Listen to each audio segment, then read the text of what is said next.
You want to hear some disgusting mind games that narcissists use to cross your boundaries? I'm going to show you 3 tactics that they use to control you. And these aren't the obvious things. These are sneaky, calculated moves that they make, which literally make you question your own reality. And today I'm exposing the playbook that they use to get you hooked and keep you trapped. Now, I need to warn you, this is uncomfortable content, and you might recognize these tactics in your own relationship, and I know that is going to hurt, but this could save you months, if not years, of the wrong relationship with the wrong person. Tactic number 1, I call it future faking. Some people call it future projecting. It's promises that they will never keep. And these future promises, they present control. So future faking is when they make elaborate promises about your future. Oh, I can't wait to go to Paris with you. Oh, I can't wait until you meet my parents. We're going to travel the world together. I can't wait to marry you. We'll buy a house next year. You're going to be such a great mother to our kids. But these beautiful promises, they never materialize to anything other than words. They are literally just air. And this is why we always say, hey, you cannot trust, don't trust the action, don't trust the words. Words do not equal actions, right? It is so important that you are remembering the things that they're saying. And they're saying, are all those things that they're ever talking about coming to fruition? Because here's what happens. They paint this amazing picture of your life together. You get emotionally invested in this future and you start planning around it. You make sacrifices for it. But somehow that future, it never comes. And there's always an excuse, always something interesting in the way, always next year, always when things calm down at work. And this is so difficult to recognize. But if you keep track of what they're saying, they are starting to get you hooked, and they're starting to put a fantasy world inside of your head that never really materializes. And they're going to get you to act like a girlfriend or wife while giving you nothing concrete in return. Let's talk about number 2. And this one is also very diabolical. This one is hot and cold treatment. This one is so manipulative. And I'm sure many people have seen this one before or experienced it themselves. Maybe unfortunately from a parent, maybe from a lover. It is an emotional roller coaster. And this is one of the most addicting tactics in the arsenal. It's one day they're amazing, another day they're absolutely cold and distant. So let's map this out. You've got emotions here over time, right? And typically, you're like, you know what, there are going to be fluxes in a relationship. That's normal, right? But a relationship shouldn't be looking like this. That shouldn't be the emotions over time. Like, oh, one day he's so amazing, one day he's horrible. One day he's so amazing. Let's say a typical relationship is just a bit more stable here. And this is a crazy amount of vibrations. And you can tell my my whiteboard just completely went out on me. So let's talk about week 1. They might be constantly texting you, planning dates, telling you how special you are. Week 2, short responses, canceling plans, acting like you're bothering all the time. Suddenly you're a burden. Week 3, they're back to being amazing. They're apologizing. They're FaceTiming you every night. They're promising it will never happen again. Oh, work was just so busy. But here's the psychology behind it. When someone is constantly nice to you, your brain gets used to it. But when someone is inconsistent, your brain starts to get obsessed with getting them back because when they're good, they're so good. It's an amazing feeling. But this is the same way casinos and if you guys have studied gambling addiction, this is how they get people hooked. Is you never know when the next win is coming. So you just keep playing. You're like, when they're cold, you think, what did I do wrong? How can I get them back to that state where they were treating me so well? And when they're really hot, you think, see, this is the real them. This is, sometimes they're a bit moody, that's fine. But the cold stuff was just them being stressed with work. There was just so much going on in their life. But no, they're actually, if they're really truly a narcissist and they're really truly a manipulator, they are planning these things out. They know how to push the levers to make you chase. And then you often have to ask yourself, do I really like them as well? Or do I really just like the chase? Do I really just like the emotional environment and the emotional highs and lows? So if we come back to kind of this emotions graph, is because the highs and valleys are so low, these relationships feel so they feel like they're taking over your entire life. And sometimes you can't feel fully without them. And that's their goal, is they want you to feel like, oh, I can't live without this person. They're so integral to my life. Tactic number 3 is gaslighting. And these all kind of play into one another. So this is making you question your own reality. So gaslighting is when they start to make you doubt your memory, your perceptions, your sanity. And it sounds like, oh, that never happened. Oh, you're just being so sensitive. You're being so crazy right now. You think that I said that? You're absolutely remembering it wrong. And this is why I often tell people, keep a journal. Journal every single night. Just talk about it. And this is not to be maniacal, right? We're not out to find everyone's a bad person, right? Because if you focus on people being bad people, your mind will manifest them being bad, right? Your mindset changes the perception, the mirror of life principle. But If they are constantly doing this, you will be able to note it down. And here's a real example. You had a conversation, they agreed to do something. Later, when you bring it up, they never agreed to it. You must have misunderstood them. Now you're thinking, wait, did I misunderstand them? Or am I losing my mind? You will feel like if you're in this relationship, you're like, am I taking crazy pills? Like, I thought I had a pretty decent memory, and now this person's making me doubt myself. And the more you doubt yourself, the more you rely on their version of reality. That's exactly where they want you.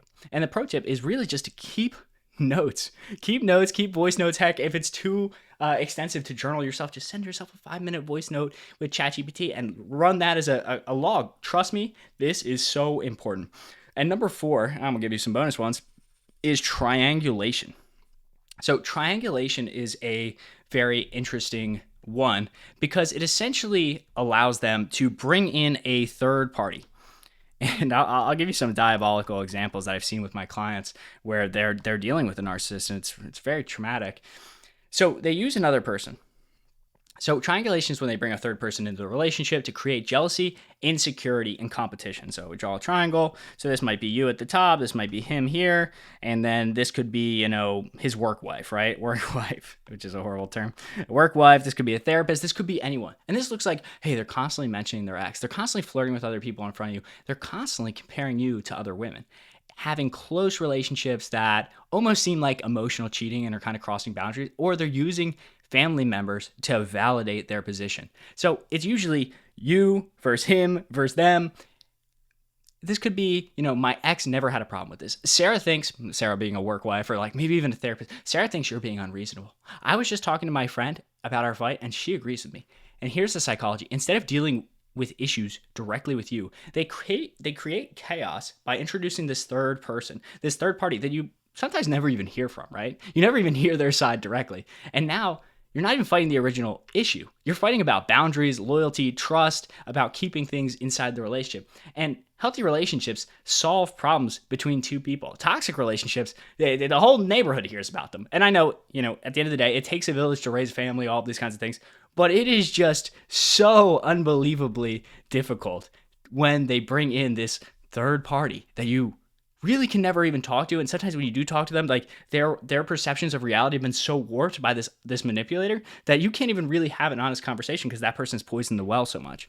All right, let's get into another bonus one. Let's go into a 5th one, and we're going to call this one love bombing. Love bombing is an interesting one. If you guys have watched my other videos on date stacking and marathon dates, that is kind of a telltale sign for me. Here, let me just write those down real quick. So love bombing is when somebody showers you with excess attention, gifts, affection right from the start. We're talking text you constantly throughout the day, says I love you after 2 weeks, planning future together on date 3, buying expensive gifts you never really asked for, and making you feel like the most special person. And this is where they really spike your emotions. We talked about this in the first one, is they really spike your emotions. You're like, finally, somebody who appreciates me, somebody who sees my worth. But here's what's really happening. They're studying you. They're learning what makes you tick and what you've been missing in past relationships. Oftentimes, you feel like you can be your whole self around this person, but really what they're doing is they're gathering information to figure out like, oh, what does this person want? So let me give this, feign this level of attraction.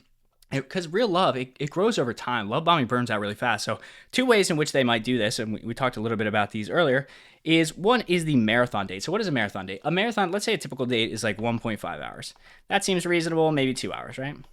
So what they'll do is they'll have multiple different locations. Let's say this Loc 1, Loc 2, Loc 3.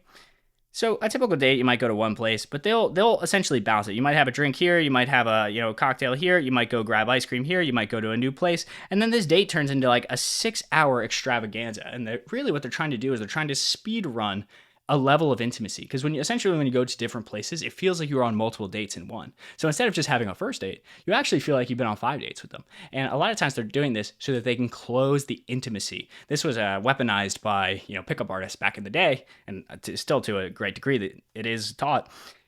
Is they'll try to bounce you to a bunch of different locations in order to get this perceived intimacy, to get this. It's also a marketing rule, the 7-hour rule. It's like somebody needs to see you on multiple different channels, needs to see your content for 7 hours in order for them to make a buying decision.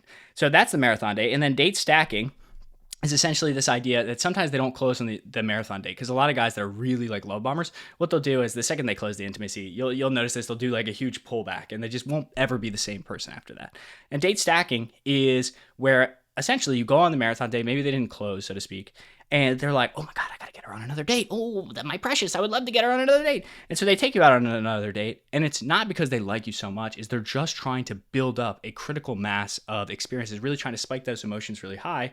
And then when the pullback comes in, it's kind of that emotional graph we drew earlier. We've got the emos, and then we got the time, and you go from this like huge spiked emotion to way lower. And you're like, wait, why can't we just go back to that amazing time we had the first few dates? I've had clients struggle with this in the past, where guys really show their amazing self at the very beginning, and then the second they get what they want, well, they stop. Now let's talk about like why these tactics unfortunately work so well. It's because they target your strengths and your weaknesses. Future faking, future projecting, it really works on people who are loyal and they're trying to invest in a relationship. They're excited. They're like, oh my God, finally somebody who wants to build something with me. Finally somebody that sees a future with us together. And then they use that in order to build additional intimacy. Then the hot and cold treatment is they are essentially trying to get you addicted to this up and down variability of the relationship.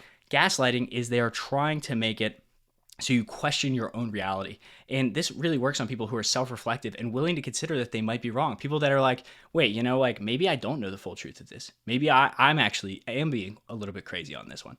Triangulation, it really works on people who want to be understanding and accommodating. And all these things, like being understanding, being accommodating, these are all great things. Self-reflective is great things. And what the manipulators do is they will be able to take your best qualities and they will be able to use them against you. And love bombing works on people who really just want a connection. And that's pretty much everyone.